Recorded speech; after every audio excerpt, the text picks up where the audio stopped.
चांद पर करवा चौथ। बहुत समय पहले की बात है। दिल्ली शहर के एक छोटे से नगर में एक समिति थी जिसमें 8 से 10 परिवार रहते थे। उस भवन का नाम सुंदर भवन था। उसी एक घर में राधा अपने माता पिता के साथ रहती थी। राधा को पढ़ने लिखने का बहुत शौक और वो हमेशा मन लगाकर पढ़ाई करती थी और कक्षा में प्रथम आती थी। वो हमेशा स्कूल में हुई पढ़ाई घर आकर अपनी माँ को बताती थी। एक दिन राधा अपनी कक्षा में बैठी होती है, तभी कक्षा में टीचर आती है और सभी बच्चों से कहती है, बच्चों, आज मैं तुम्हें एक बहुत अच्छी बात बताने आई हूँ। तुम जानते हो करवा चौथ का त्योहार नजदीक आने वाला है। इस दिन सभी औरतें अपने पति की लंबी उम्र के लिए करवा चौथ का व्रत रखती हैं, जिसकी पूजा चांद को देखकर की जाती है। क्या तुम सब जानते हो कि चांद धरती से बहुत दूर है? इसलिए करवा चौथ के दिन स्कूल वालों ने सभी बच्चों को छुट्टी दी है, तो सभी बच्चे अपने माता पिता की घर में मदद करना, ठीक है? इतना कहकर टीचर कक्षा से बाहर चली जाती है और सभी बच्चे कक्षा में एक दूसरे से बातें करते हैं। अरे राधा, तुझे पता है मेरी मम्मी भी पापा के लिए करवा चौथ का व्रत रखती है और वो हमेशा चांद की पूजा करके पापा की पूजा करती हैं। हाँ पिंकी, हमारे घर में भी ऐसा ही होता है, पर आज सुबह पापा कह रहे थे कि मौसम इस हफ्ते बहुत खराब रहेगा। अगर करवा चौथ पर चांद नहीं निकला तो फिर हमारी मम्मी अपना व्रत कैसे खोलेंगी? कक्षा में बातें करने के बाद सभी बच्चों की छुट्टी हो जाती है और घर जाते वक्त पिंकी और राधा साथ में बातें करते करते घर जाती हैं। पिंकी अपने मन ही मन सोचती है कि अगर सच में करवा चौथ वाले दिन चांद नहीं निकला तो उसकी माँ खाना कैसे खाएंगी और अपने पति की पूजा कैसे करेंगी। घर पहुँचने के बाद राधा अपनी माँ से कहती है, माँ, आपको पता है धरती से चांद कितना दूर है? और एक बात बताओ, हम हमेशा करवा चौथ पर चांद की पूजा ही क्यों करते हैं? बेटी, चांद हमारे जीवन में एक बहुत ही महत्वपूर्ण हिस्सा है। चांद से हमें बहुत सारे लाभ होते हैं, जिस वजह से हम चांद की पूजा करते हैं। अगर हम चांद की पूजा नहीं करेंगे तो चंद्र देवता हमसे नाराज हो जाएंगे। राधा की माँ ज्यादा पढ़ी लिखी नहीं थी, जिस वजह से वो राधा को सारी चीजें अच्छे से नहीं बता पाती है। बेटी, वैसे क्या बात है, आज तुम अचानक क्यों चांद के बारे में पूछ रही हो? हाँ माँ, आज स्कूल में हमारी टीचर ने हमें चांद के बारे में पढ़ाया और बताया कि करवा चौथ के दिन हमारी छुट्टी है और हम आपकी मदद करें। अरे वाह, ये तो बहुत अच्छी बात है। इसके बाद राधा अपने स्कूल का होमवर्क करने लगती है और शाम हो जाती है। राधा के पिता घर वापस आ जाते हैं। राधा सोफे पर बैठकर अपने प्रश्नों में खोई हुई थी। राधा को खोया हुआ देखकर उसके पिता राधा से पूछते हैं, क्या बात है राधा, आज मेरी बिटिया बहुत सोच में लग रही है। हाँ पापा, मैं ये सोच रही हूँ कि चांद धरती से कितना दूर है और क्या हम चांद पर नहीं रह सकते हैं? चांद धरती की ही तरह तो होता है।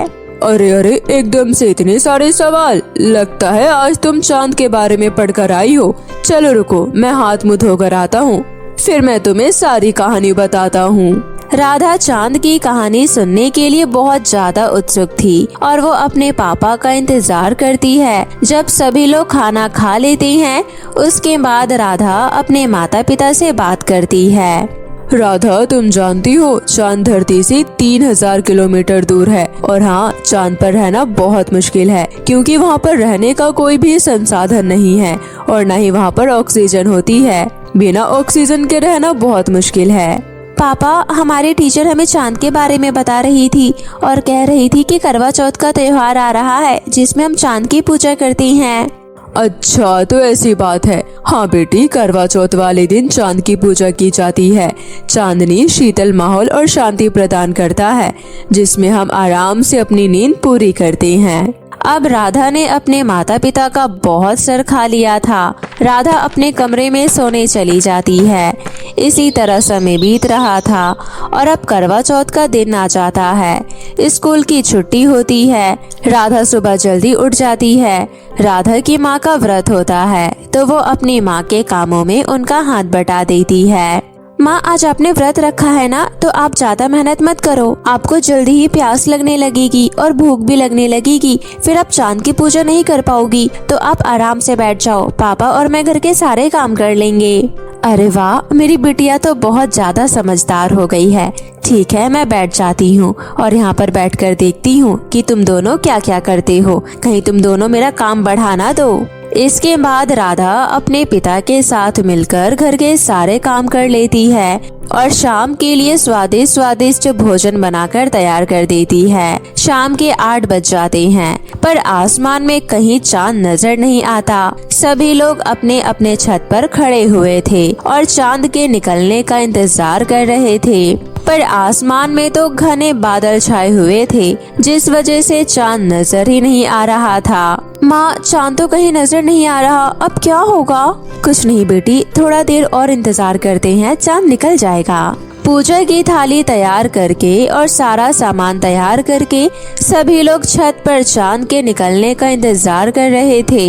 काफी देर हो जाती है और अब 10 बज जाते हैं, परंतु चांद नहीं निकलता है। राधा की माँ को चक्कर आने लगते हैं और वो एक जगह बैठ जाती है। माँ, अब क्या होगा? अब खाना खा लो, चांद नहीं निकलेगा शायद। नहीं बेटी, मैं खाना नहीं खा सकती हूँ। जब तक चांद नहीं निकलेगा हमें इंतजार करना होगा। सभी लोग अपने छत पर खड़े हुए आसमान की तरफ देख रहे थे, पर चांद के निकलने का आसार नहीं थे। बादल बहुत ज्यादा घने थे। अपनी माँ की हालत देखकर राधा भी परेशान होती है। हे भगवान, आज चंदा मामा क्यों नहीं निकले हैं? सभी लोगों ने कितनी भक्ति और प्रेम भाव से व्रत रखा है, ऐसे तो एक एक करके सब लोग बेहोश हो जाएंगे। हमारी मदद करो चंदा मामा। राधा मन ही मन ये सारी विनती करती है और मन में सोचती है। तभी राधा के मन की बातें आसमान में उड़ रही रानी परी सुन लेती है। रानी परी देखती है कि पूरा सुंदर भवन चांद निकलने का इंतजार कर रहा है, पर घने बादल होने की वजह से चांद किसी को दिखाई नहीं दे रहा है। तभी रानी परी सुंदर भवन पर आती है और कहती है, मैं आप सभी लोगों से ये अनुरोध करती हूँ कि आप सभी लोग मेरे साथ चलिए। मैं आप सबको अपने साथ चांद पर लेकर चलूंगी। बादल आज बहुत ज्यादा घने हैं, जिस वजह से चांद दिखाई नहीं दे रहा है। अरे वाह, आप तो परी है ना? मैंने आपके बारे में बहुत सुना है, आप हमेशा लोगों की मदद करती हैं। मैं आप ही को याद कर रही थी और आप आ गई। आप कितनी अच्छी हैं। परी को सुंदर भवन में देखकर सभी लोग हैरान हो जाते हैं और सभी लोग चांद की पूजा करना चाहते थे, इसलिए वो रानी परी के साथ हवा में उड़कर चांद पर पहुंच जाते हैं।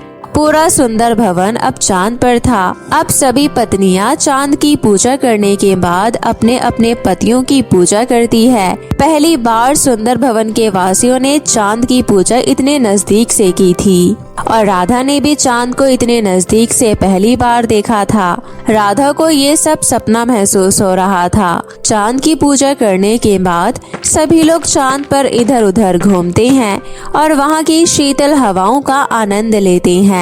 थोड़ी देर हो जाने के बाद रानी परी सुंदर भवन में सभी लोगों को उतार देती है और सभी लोग अपने अपने घर चले जाते हैं। राधा परी को धन्यवाद देती है। रानी परी, आपका बहुत बहुत धन्यवाद। आज आपकी वजह से सुंदर भवन के सभी लोगों ने चांद की पूजा की, नहीं तो सभी लोग एक एक करके बेहोश हो जाते। आपने एक बार फिर हम लोगों की मदद करके हमारे ऊपर बहुत बड़ा एहसान किया है। हम आपका ये एहसान कभी नहीं भूलेंगे। इसके बाद सभी सुंदर भवन के लोग रानी परी को अलविदा कह देते हैं। पहले कभी भी वहाँ के लोगों ने ऐसी पूजा नहीं की थी। इसके बाद सभी लोग घर में स्वादिष्ट स्वादिष्ट भोजन खाते हैं और सो जाते हैं और इस तरह से उनका करवा चौथ का व्रत सफल होता है।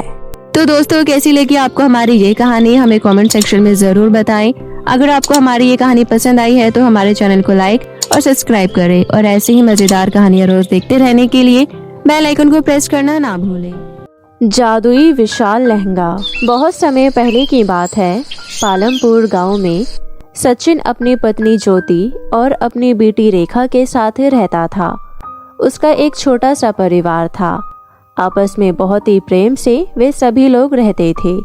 सचिन की एक फैक्ट्री थी जो गांव के बाहर एक बड़े से शहर में थी। सचिन के फैक्ट्री में बहुत सारे सुंदर सुंदर चमचमाते हुए अलग अलग प्रकार के लहंगे थे। सचिन की फैक्ट्री बहुत ही बड़ी थी, जिसमें हमेशा बहुत भीड़ रहती थी। सचिन अपनी फैक्ट्री में कुछ लड़कों को काम पर रखता है और वो लड़के लोगों को लहंगा दिखाया करते थे। पसंद आने के बाद फैक्ट्री के काउंटर पर बिल बनवाते थे। सचिन की पत्नी ज्योति बहुत ही समझदार और घरेलू महिला थी। वो अपने घर पर सभी काम किया करती थी और बाद में अपने पति सचिन की फैक्ट्री में मदद किया करती थी। सचिन की बेटी रेखा स्कूल पढ़ने जाया करती थी और वो अभी केवल 8 वर्ष की थी। रेखा भी बहुत ही होशियार और चतुर लड़की थी। वो किसी से भी हार नहीं मानती थी और कक्षा में सदैव प्रथम स्थान पर आती थी। ऐसे ही दिन बीत रहे थे। एक दिन सुबह ज्योति घर के काम कर रही होती है। ओ माय डियर वाइफ, आज आपने खाने में क्या बनाया है? जल्दी से नाश्ता लगा दो, मुझे अपने काम के लिए निकलना है। मुझे फैक्ट्री पर जाने के लिए देरी हो रही है। जी अब टेबल पर बैठिए, खाना तैयार है, मैं बस अभी लगा देती हूँ। ज्योति टेबल पर खाना लगा देती है। तभी उसकी बेटी रेखा भी खाने की टेबल के पास आ जाती है।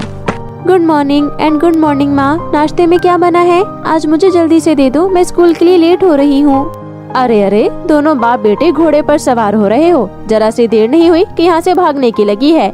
आराम से बैठ जाओ। आज मैंने खाने में सैंडविच बनाए हैं और तुम दोनों का लंच मैंने पैक कर दिया है। इस तरह तीनों लोग नाश्ता करने लगते हैं। नाश्ता करने के बाद रेखा अपने स्कूल के लिए निकल जाती है और सचिन अपनी फैक्ट्री पर काम करने के लिए निकल जाता है। यहाँ ज्योति घर के काम खत्म करके सचिन की फैक्ट्री में जाती है। दोपहर को जब रेखा स्कूल से आती है तो वो अपनी पढ़ाई करती है और थोड़ी देर के लिए सो जाती है। शाम हो जाती है। शाम को जब ज्योति और सचिन दोनों फैक्ट्री से घर आ रहे थे तभी उनका एक्सीडेंट हो जाता है और मौके पर उन दोनों की मृत्यु हो जाती है। वहाँ सभी लोग इकट्ठे हो जाते हैं। क्योंकि सचिन की फैक्ट्री बहुत फेमस थी तो आसपास के लोग सचिन को पहचान लेते हैं और वो उन दोनों की डेड बॉडी लेकर उनके घर पहुंच जाते हैं। जब पड़ोस के लोग रेखा के घर का दरवाजा खटखटाते हैं तो रेखा घर के बाहर आती है। तभी उन लोगों में से एक महिला रेखा को सारी बात बताती है कि कैसे उसके माता पिता का एक कार एक्सीडेंट में देहांत हो गया। कुछ दिनों तक रेखा अपने घर में उदास रहती है और बैठे बैठे अपने माता पिता को याद करती है। एक दिन रेखा को अपने माता पिता की याद आती है। वो ठान लेती है कि वो अपने माता पिता के फैक्ट्री को आगे बढ़ाएगी। अगले दिन रेखा सुबह नाश्ता करके अपने पिता की फैक्ट्री पर पहुंच जाती है और वहां पर फैक्ट्री में अपने पिता के द्वारा बनाए हुए लहंगे देखने लगती है। क्योंकि रेखा अभी बहुत छोटी थी इसलिए रेखा को बिजनेस करना नहीं आता था तो वो अपने पड़ोस के अंकल का सहारा लेती है। पड़ोस के अंकल, जिनका नाम जितेंद्र था, वो फैक्ट्री को आगे बढ़ाने में रेखा की मदद करते हैं। ऐसे ही कुछ साल निकल जाते हैं और अब रेखा बड़ी हो जाती है। अब वो अपने पिता का बिजनेस खुद संभाल सकती है तो वो अपने अंकल जितेंद्र से कहती है, अंकल आपने मेरी बहुत समय से बहुत मदद की है। मैं आपका ये एहसान कभी नहीं भूल सकती हूँ। अब मैं अपने पैरों पर खड़ी हो गई हूँ तो मैं चाहती हूँ मैं अपने पिता का बिजनेस अब खुद संभाल लूँ। तो आप अपने लिए कोई अलग काम ढूंढ सकते हैं। बेटी, तुम यह क्या कह रही हो? शायद तुम्हें पता नहीं, तुम्हारे पिता सचिन और मैं इस फैक्ट्री के मालिक है। हम दोनों ने पार्टनरशिप में यह बिजनेस शुरू किया था और अब तुम मुझे अलग होने के लिए कह रही हो। अंकल आप ये क्या कह रहे हो? मेरे पिताजी ने मुझे ऐसी कोई बात नहीं बताई है। जरूर आप मुझसे झूठ कह रहे हैं ताकि आप हमारी फैक्ट्री के हिस्सेदार बन सके। मैं आपकी कोई बात से सहमत नहीं हूँ। देख रेखा, तेरा दिमाग तो ठीक है ना? मैं कानूनी तौर पर इस फैक्ट्री का हिस्सेदार हूँ और अगर तूने मुझे यह हक नहीं दिया तो मैं तेरे ऊपर कानूनी कार्रवाई करूँगा और तेरी पूरी फैक्ट्री अपने नाम करा लूँगा, समझी? अंकल आपको जो करना है आप करिए। अगर आपके पास 10 फैक्ट्री का सुधार होने का कोई सबूत है तो आप मुझे लाकर दिखाइए। जितेंद्र एक बहुत ही तेज और चतुर आदमी था। वो नकली पेपर बनवा कर रेखा को दिखाता है, परंतु रेखा एक पढ़ी लिखी लड़की थी। वो पेपर्स को देखकर समझ जाती है कि ये पेपर नकली है। वो फोन लगाकर पुलिस को अपनी फैक्ट्री में बुला लेती है और सारी बातें पुलिस को बताती है। लाओ फैक्ट्री के पेपर मुझे दिखाओ, मैं अभी दूध का दूध और पानी का पानी कर देता हूँ। जितेंद्र डर चुका था। वो वहाँ से भागने की कोशिश करने लगता है। तभी पुलिस उसको पकड़ लेती है और उसके ऊपर 5 लाख रुपए का जुर्माना लगाती है। अब जितेंद्र इन सब का बदला रेखा से लेना चाहता था। वो ठान लेता है कि वो रेखा से बदला लेकर रहेगा। एक दिन रेखा अपनी फैक्ट्री में ताला लगाकर अपने घर चली जाती है। तभी जितेंद्र मौका देखकर उसके लहंगे की फैक्ट्री में आग लगा देता है और वहाँ से दबे पैर निकल जाता है। जब सुबह रेखा आकर देखती है तो उसकी फैक्ट्री बिल्कुल जलकर राख हो चुकी थी। वो चारों तरफ से जल रही थी।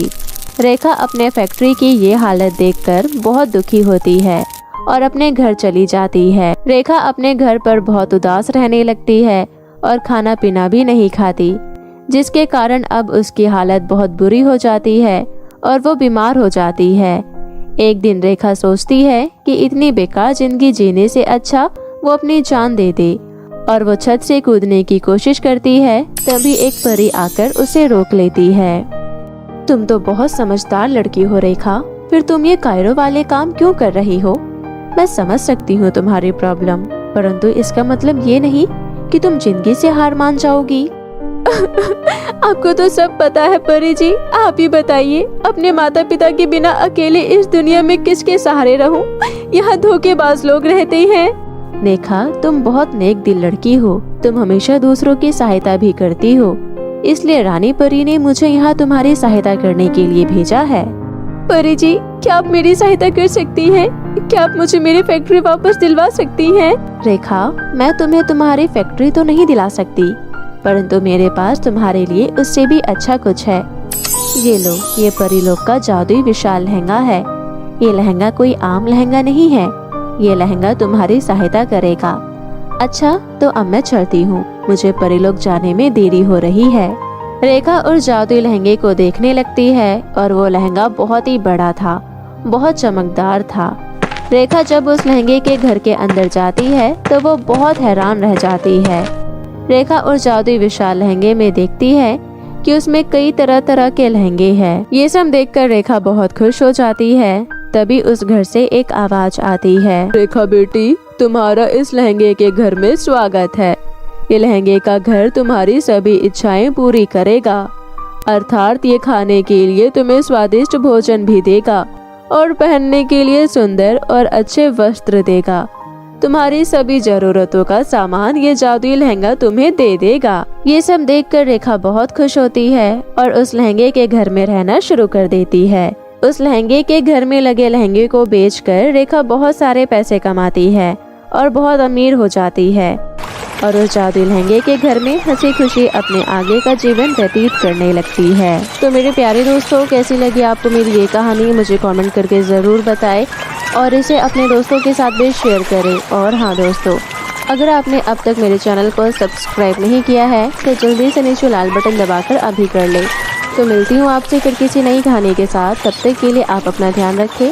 बाय बाय दोस्तों। बहुत समय पहले की बात है, एक गांव में गुनगुन नाम की बहुत ही दयालु लड़की रहती थी। गुनगुन की माँ का नाम था नीलम। गुनगुन के परिवार में गुनगुन की चाची और उनकी बेटी सुमन रहती थी। सुमन की माँ सुमन से बहुत प्यार करती थी, लेकिन हमेशा सुमन और गुनगुन में बहुत भेदभाव किया करती थी। एक दिन नीलम खेत पर जाने से पहले अपनी देवरानी से कहती है, सुनो, मैं खेत जा रही हूँ। सुमन और गुनगुन बाहर खेलने गई है। दोनों बच्चे बाहर से खेलकर आए तो उन्हें खाना खिला देना। हाँ हाँ ठीक है दीदी, आप आराम से जाइए, मैं सब संभाल लूंगी। इतना कहकर नीलम खेत में चली जाती है। तभी सुमन खेलकर घर वापस आती है और अपनी माँ से कहती है, माँ जल्दी से मुझे खाना दे दो, बहुत जोर की भूख लगी है। सुमन की माँ बड़े ही प्यार से सुमन को खाना निकाल कर दे देती है और बहुत प्यार से उसे खिलाती है। मेरी बेटी आराम से खा ले, तेरे लिए ही तो मैंने ये सब बना के रखा है। थोड़ी ही देर में गुनगुन भी खेलकर घर वापस आ जाती है और अपनी चाची से कहती है, चाची मुझे भी खाना दे दो, मुझे भी बहुत जोर से भूख लग रही है। चुप कर बदतमीज, इतनी देर से खेल रही थी तब तो तुझे भूख नहीं लगी? चल निकल यहाँ से और जाकर खेल ले। गुनगुन अपनी चाची की ये बात सुनकर रोते हुए बाहर चली जाती है और यहाँ पर उसकी चाची अपनी बेटी सुमन को लाड प्यार से खाना खिलाती है। आराम से खा ले मेरी बेटी, तू ही तो मेरी लाडली बेटी है। ये गुनगुन और उसकी माँ हमारी छोटे से घर पर अपना डेरा लगाकर बैठे हुए हैं, मेरे लिए बोझ बनकर रह गए हैं ये दोनों। इसी तरह से गरीबी में दिन बीत रहे थे। एक दिन नीलम के घर के रसोई में खाना भी नहीं था। घर के सभी लोग भूख से बहुत बेहाल हो रहे थे। तभी नीलम के मन में ख्याल आता है और वो अपनी देवरानी से कहती है, सुनो, आज तक मैं शादी के बाद अपने मायके नहीं गई हूँ। मुझे उम्मीद है कि मुझे भाइयों के द्वारा कुछ न कुछ मदद मुझे मिल ही जाएगी, इसलिए मैं कुछ दिनों के लिए वहाँ जा रही हूँ। दीदी, जिसने इतने दिनों से तुम्हारी खैरियत तक नहीं पूछा, वो तुम्हारी क्या मदद करेंगे? ऐसा कुछ नहीं है, आप बस मेरी बेटी गुनगुन का ध्यान रखिएगा। मैं कुछ ही दिनों में अपने मायके से वापस आ जाऊंगी। हाँ हाँ दीदी, आप आराम से जाइए। मुझे तो आपका पूरा खानदान भूखा और नंगा लगता है। अगर उन्होंने आपकी मदद कर दी तो वो आपकी किस्मत है, अगर उन्होंने आपकी मदद नहीं की तो समझ लेना ये तुम्हारी बेटी गुनगुन की बदकिस्मती है। इतना कहकर वो वहाँ से चली जाती है। दूसरे दिन नीलम अपने मायके जाती है और यहाँ घर में गुनगुन अपनी चाची के साथ ही रहती है। जैसे ही गुनगुन की माँ अपने मायके के लिए निकल जाती है, गुनगुन की चाची गुनगुन के साथ बहुत ज्यादा बुरा व्यवहार करने लगती है। अरे ओ महारानी, जरा इधर आ तो, मेरे पैर में बहुत जोर से दर्द हो रहा है। चाची, पहले मुझे खाना तो दे दो, मुझे बहुत जोर से भूख लग रही है, उसके बाद मैं आपके पैर दबा दूंगी।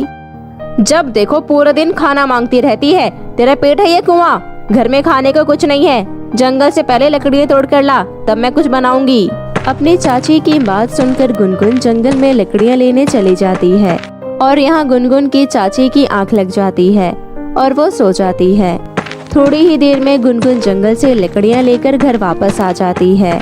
चाची, मैं जंगल से लकड़ियाँ ले आई हूँ, अब जल्दी से मेरे लिए खाना बना दो, मुझे बहुत जोर से भूख लग रही है। मुझे अभी बहुत जोर से नींद आ रही है, तू खुद जाकर कुछ बना ले, और हाँ, मेरे लिए भी बना लेना, मैं जा रही हूँ सोने। इतना कहकर गुनगुन की चाची सोने चली जाती है और यहाँ गुनगुन भूख के मारे रोते रोते रह जाती है। रोते रोते रात हो जाती है। उसी रात उस गांव में एक परी सैर करने आती है। तभी उस परी को गुनगुन की रोने की आवाज सुनाई देती है।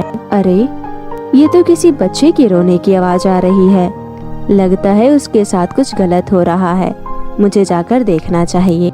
इतना कहकर परी रोने की आवाज को सुनकर उसका पीछा करने लगती है और उसके बाद उसके सामने प्रकट हो जाती है और वो गुनगुन से पूछती है, क्या हुआ मेरी प्यारी बच्ची, तुम रो क्यों रही हो? मुझे बहुत जोर से भूख लग रही है और मेरी मम्मी नानी के घर गई हुई है। परी गुनगुन की भूख मिटाने के लिए अपनी जादुई छड़ी से खाना प्रकट करती है और वो गुनगुन को दे देती है। ये लो प्यारी बच्ची, जल्दी से इसे पेट भरकर खा लो। गुनगुन खाने पीने का सामान देखकर बहुत खुश होती है और पेट भरकर खाना खा लेती है। ये सब मेरे लिए है। इतना सारा खाना खाने के बाद गुनगुन को नींद आ जाती है और गुनगुन अपने कमरे में सो जाती है। परी गुनगुन की सहायता करने के लिए उसके कमरे में सोना, चांदी, हीरे, मोती और कुछ पैसे रख देती है और वहाँ से गायब हो जाती है। जब गुनगुन की चाची गुनगुन के कमरे में आती है तो वो देखती है कि उसके कमरे में तो ढेर सारा सोना, चांदी, पैसे और हीरे रखे हुए हैं। ये सब देखकर वो चौंक जाती है। अरे, ये मैं क्या देख रही हूँ? अपनी चाची की आवाज सुनकर गुनगुन की नींद खुल जाती है। माँ आ गई क्या? और ये सब क्या है? कहाँ से आई इतना सारा सोना, चांदी और पैसा? ज्यादा नाटक मत कर, चल जल्दी से बता दे, कहाँ से चोरी कर लाई है ये सब? नहीं नहीं चाची, मैंने कोई चोरी नहीं की है, मुझे लगता है सब कुछ वो जादुई परी देकर गई है। क्या? जादुई परी? अब ये क्या माजरा है? गुनगुन रात की सारी घटना अपनी चाची को बताती है और गुनगुन की चाची सभी बातों को सुनकर अपने मन में एक नई खिचड़ी बनाने लगती है। वो सोचती है, अगर मैं इस गुनगुन को मार दूं तो ये सभी सोना, चांदी, हीरे, मोती और पैसा सब मेरा हो जाएगा और फिर मैं अपनी बेटी के साथ सदा हंसी खुशी से जीवन बिताऊंगी। इतना सोचकर गुनगुन की चाची एक प्लान बनाती है और वो कुएं के पास जाकर खड़ी हो जाती है और गुनगुन को आवाज लगाती है। गुनगुन, गुनगुन, अरे ओ गुनगुन, जरा इधर तो आना, कुएं में बाल्टी गिर गई है, जरा मेरी बाल्टी निकालने में मदद तो कर। जी चाची जी, मैं अभी आती हूँ। गुनगुन अपनी चाची के पास जाती है। अरे जरा देख तो, पानी निकालते वक्त कुएं में बाल्टी गिर गई है, देख जरा कुएं में, बाल्टी मुझे कहीं दिखाई नहीं दे रही। गुनगुन बाल्टी देखने की कोशिश करती है, तभी गुनगुन की चाची गुनगुन को कुएं में धक्का दे देती है। गुनगुन कुएं में गिर जाती है और वो जोर से चिल्लाती है, बचाओ, मुझे बचाओ, मैं डूब रही हूँ। गुनगुन कुएं से बाहर निकलने की बहुत कोशिश करती है परंतु वो छोटी सी जान कुछ नहीं कर पाती। ये सब देख गुनगुन की चाची बाहर खड़े होकर हंस रही होती है। चलो अच्छा हुआ, अब तो ये गई, अब ये सारा खजाना मेरा हो गया। चलो पीछा तो छूटा इससे और इसके माँ से। ये सब होता हुआ परी आसमान से देख रही होती है। तभी गुनगुन को बचाने के लिए तुरंत उस कुएं के पास पहुंच जाती है। परी गुनगुन को कुएं से बाहर निकालती है और उसे अपनी जादुई शक्तियों से होश में लेकर आती है। उठो गुनगुन बेटी, तुम बहुत बहादुर लड़की हो। मेरे होते हुए तुम्हें कोई नुकसान नहीं पहुंचा सकता। परी की बातें सुनकर गुनगुन खड़ी हो जाती है। आप फिर से आ गई जादुई परी। परी और गुनगुन को बात करता देख गुनगुन की चाची चौंक जाती है। अरे ये क्या, ये जिंदा कैसे हो गई? गुनगुन की चाची का इतना बुरा व्यवहार देखकर परी गुस्से में उसके पास जाती है और कहती है, अब समय आ गया है कि तुम्हें तुम्हारे किए की सजा मिले। तुम इंसान नहीं हैवान हो। एक चाची होकर भी इसके साथ इतना बुरा व्यवहार कर रही हो। एक लड़की होकर भी लड़की का हमेशा इतना बुरा सोचना बिल्कुल अच्छा नहीं है। मैं तुम्हें अपनी जादुई शक्ति से अभी पत्थर बना देती हूँ। इतना कहकर परी अपनी जादुई शक्ति से गुनगुन की चाची को एक पत्थर की मूर्ति में बदल देती है, जिसे देखकर गुनगुन कहती है, परी जी माफ कर दो। अगर चाची जी को कुछ भी हो गया तो माँ मुझे बहुत डांटेंगी और मुझसे कहेंगी कि मैंने चाची का ध्यान नहीं रखा। नहीं गुनगुन, ऐसा कुछ नहीं है। तुम बहुत अच्छी हो। तुम नहीं जानती कि तुम्हारी चाची बहुत बुरी है। क्या हुआ अगर ये मुझसे प्यार नहीं करती? परंतु मैं तो इनसे बहुत प्यार करती हूँ। इतना कहकर गुनगुन अपने घुटनों के बल बैठकर रोने लगती है। गुनगुन तुम चुप हो जाओ, तुम रोना बंद कर दो। मैं तुम्हारी बात मानने को तैयार हूँ, बस तुम खुश रहो। इसके बाद नीलम अपने मायके से लौट आती है। मेरी बेटी, मैंने सब सुन लिया है। अब हम इसके साथ बिल्कुल नहीं रहेंगे। अगर ये परी नहीं होती तो मैं तो तुम्हें हमेशा के लिए खो देती। नहीं माँ, हम यही रहेंगे चाची के साथ। हम चाची को इतने बुरे समय पर कहीं छोड़ नहीं जाएंगे। देख लिया तुमने, तुम जिससे इतना नफरत करती थी आज वही तुम्हारी मदद करना चाहती है। जादुई परी, प्लीज मेरी चाची को पहले जैसा बना दीजिए और उन्हें ठीक कर दीजिए। गुनगुन की बात मानकर परी अपनी जादुई शक्तियों से गुनगुन की चाची को पहले जैसा बना देती है। इसके बाद गुनगुन की चाची को ये एहसास हो जाता है वो गुनगुन और उसकी माँ के साथ गलत करती थी। गुनगुन की चाची माफी मांगती है। मुझे माफ कर दो, मैं पैसा देखकर अंधी हो गई थी, परंतु तुमने मेरा जीवन बचा लिया। देख लो, तुम्हारे पास अभी भी वक्त है, सुधर जाओ। देखो, मैं भी तुम्हारी बेटी सुमन से कितना प्यार करती हूँ। मेरे लिए तो दोनों बराबर हैं। नीलम और गुनगुन अपनी चाची को माफ कर देते हैं और परी गुनगुन को अपना आशीर्वाद देकर वहाँ से परी लोग वापस चली जाती है। और उसके बाद गुनगुन अपनी बहन सुमन और अपनी चाची और माँ के साथ हंसी खुशी से रहने लगती है। तो मेरे प्यारे दोस्तों, कैसी लगी आपको मेरी ये कहानी? मुझे कमेंट करके ज़रूर बताएं और इसे अपने दोस्तों के साथ भी शेयर करें। और हाँ दोस्तों, अगर आपने अब तक मेरे चैनल को सब्सक्राइब नहीं किया है तो जल्दी से नीचे लाल बटन दबाकर अभी कर ले। तो मिलती हूँ आपसे फिर किसी नई कहानी के साथ। तब तक के लिए आप अपना ध्यान रखें। बाय बाय दोस्तों।